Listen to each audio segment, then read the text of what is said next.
Kenapa Rudiana hingga sekarang belum dipecat? Dari pertanyaan ini, selain Anda nanti akan temukan jawabannya yang logis namun sederhana, tidak terlalu konspiratif, juga Anda dengan pertanyaan tadi sekaligus mendiagnosa bahwasanya di dalam tubuh Polri terdapat satu kanker yang sangat membahayakan, dan Anda juga bisa membantu menyembuhkan kanker di tubuh Polri ini, dan supaya tidak dibiarkan terus menerus karena ini akan sangat menggerogoti tubuh Polri dan sangat membahayakan. Kok bisa begitu? Simak terus videonya sampai akhir. Oke, kita masuk ke pertanyaan singkat ini. Kenapa Rudiana masih juga belum dipecat? Ini punya dua jawaban. Jawaban yang pertama yang berbau konspiratif, ini sepertinya agak terlalu menjauh ya, karena agak bau konspiratif lah ya. Kemudian jawaban yang kedua ini yang sangat sederhana namun logis. Kita mulai dulu dah dari jawaban yang pertama. Kenapa Rudiana sampai sekarang belum dipecat? Kita jawab dengan satu jawaban yang agak konspiratif. Yaitu apa? Ini saya jelaskan di video-video saya yang lama, bahwasanya memang sampai hingga saat ini Rudiana belum dipecat itu karena memang dia memegang kartu as para pejabat di Polda Jabar ataupun bahkan di Polri itu sendiri.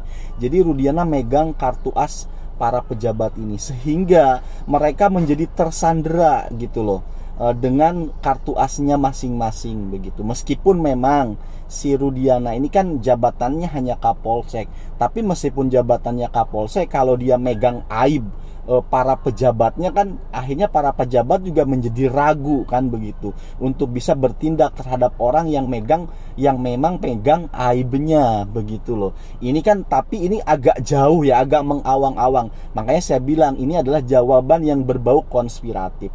Namun ada jawaban yang kedua, ini sangat sederhana namun menurut saya agak logis gitu loh. Kenapa sampai sekarang Rudiana itu belum juga dipecat kan begitu. Nah ini kalian juga untuk mendapatkan jawaban ini coba kan tahu ya apa namanya itu, kalau bahwasanya Bareskrim itu yang bentukannya Kapolri untuk mengusut kasus Vina ini juga bekerja kan begitu. Namun kerjanya mereka senyap, tidak dipublikasi apa yang sudah mereka kerjakan begitu loh. Pertanyaannya, bener nggak sih Bareskrim Polri ini bekerja kan gitu? Karena kita kan nggak lihat kerja mereka.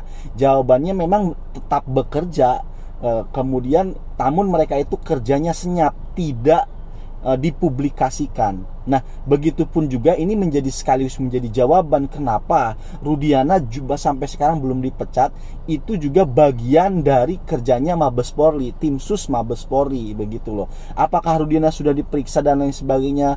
Gugun, Aris, Anwar, apakah sudah diperiksa? Jelas diperiksa oleh Bareskrim Polri. Tapi namun kenapa tidak dipublikasi atau bahkan tidak dipecat orang-orang ini termasuk Rudiana? Ini jawabannya tuh sederhana. Karena apa? Karena polisi ataupun tim sus Mabes Polri ini tidak ingin mempengaruhi PK yang sedang berlangsung, tidak ingin mempengaruhi peninjauan kembali sidang PK kemarin itu loh ya, paham ya? Tidak ingin mempengaruhi itu gitu loh. Pan PK sedang berlangsung. Jadi ini kenapa tidak diumumkan Rudiana CS kenapa tidak dipecat, supaya tidak mempengaruhi PK begitu loh. Itu niatnya sih ke sana. Jadi biar benar-benar penegakan hukum di PK itu independen. Karena kalau misalkan PK ini kan belum ada putusan, lalu kemudian Rudiana dipecat, lalu kemudian hasil dari penelusuran tim sus dipublikasikan, otomatis kan kalau itu semua sudah dilakukan, ngapain lagi ada PK kan begitu. PK itu udah nggak ada manfaatnya kan, udah jelas-jelas Rudiananya udah dipecat. Kemudian fakta-fakta hukumnya yang ditemukan oleh Mabes Polri misalkan sudah dikeluarkan, terus apalagi buat PK? Jadi kayak nggak ada manfaatnya kan PK itu. Maka untuk menghargai hukum di PK ini semua ditahan, di hold oleh Mabes Polri ini. Nah, namun jawaban dari baik itu dari Susno Duaji, dari dua jenderal ini ya, ataupun Urgoseno ini mantan Kapolri, apakah bisa meskipun dalam sidang PK ataupun bahkan tidak ada sidang PK sama sekali, bisakah para pejabat ataupun Kapolri ataupun para pejabat Polri ini menangkap Rudiana ataupun mengumumkan hasil penemuannya? Bisa nggak? Bisa, sangat bisa.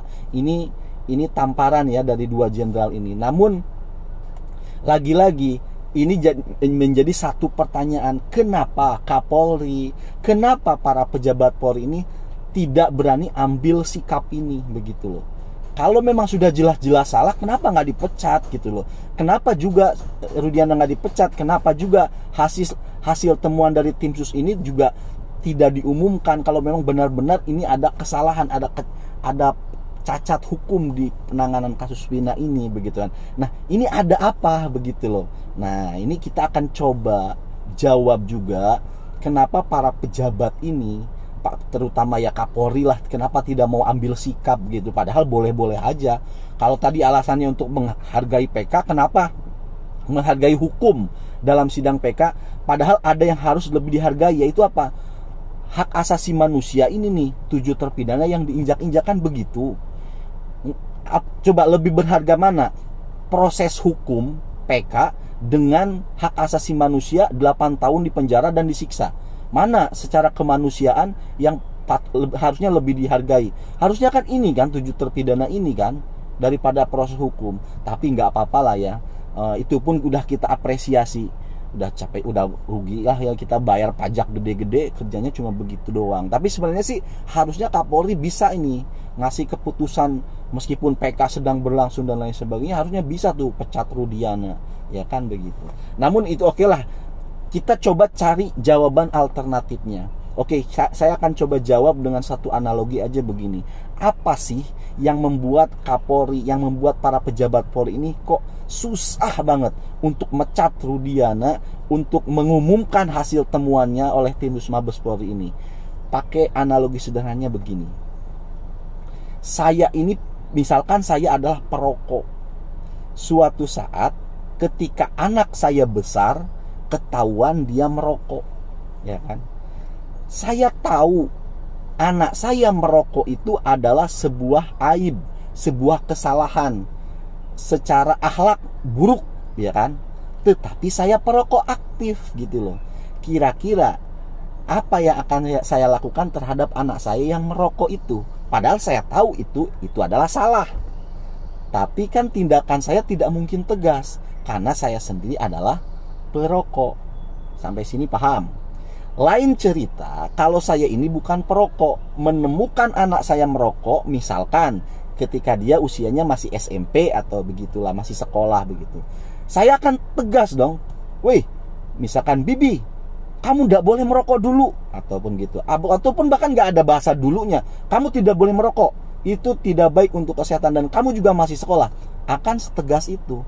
Kalau sayanya bukan perokok. Tetapi kalau saya perokok, mau mengucapkan setegas itu agak sulit. Padahal artinya meskipun saya perokok, kemudian saya menegur anak saya dengan tegas, kan tidak ada masalah juga kan? Tidak ada masalah dengan apa? Tapi di sana ada psikologis, ya kan? Ada unsur psikologisnya gitu loh. Kenapa saya tidak bisa berani tegas kepada anak saya? Nah, kita kembalikan kepada kasus Rudiana ini. Kenapa Rudiana tidak tegas? Kenapa para pejabat Polri ini tidak tegas menindak Rudiana CS?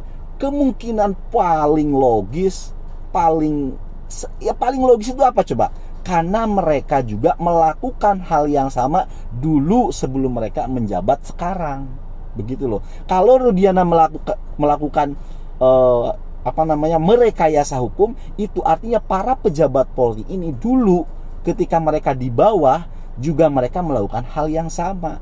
Kalau Rudiana melakukan penyiksaan kepada 7 terpidana, maka para pejabat Polri ini juga dulunya pernah melakukan hal yang sama. Maka ketika Rudiana melakukan perekayasa hukum, melakukan penyiksaan terhadap rakyat kecil, mereka tidak berani tegas, tidak berani memberikan satu keputusan tegas, begitu loh. Meskipun tidak ada konsekuensi hukumnya, begitu loh. Misalkan tidak disandra dengan kartu asnya, tidak disandra dengan misalkan para pejabat ini punya kasus narkoboy kemudian dipegang aibnya oleh ini. Tidak ada konsekuensi hukum, tapi di sana ada unsur psikologisnya gitu loh. Kenapa mereka tidak tegas? Karena mereka dulunya melakukan hal yang sama. Sampai sini paham ya? Mudah kan memahaminya kan? Ya itu tadi, seperti saya, misalkan saya perokok, anak saya di usia SMP merokok, saya tidak akan mungkin tegas 100% tegas gitu loh, karena ada unsur psikologis kan di sana. Padahal tidak ada konsekuensi apa-apa kalaupun saya mau tegas pada anak saya. Betul? Sampai sini paham? Nah, maka begitu pun juga dengan para pejabat ini. Kira-kira sampai sini mudah kan memahaminya? Terima kasih karena sudah menyimak.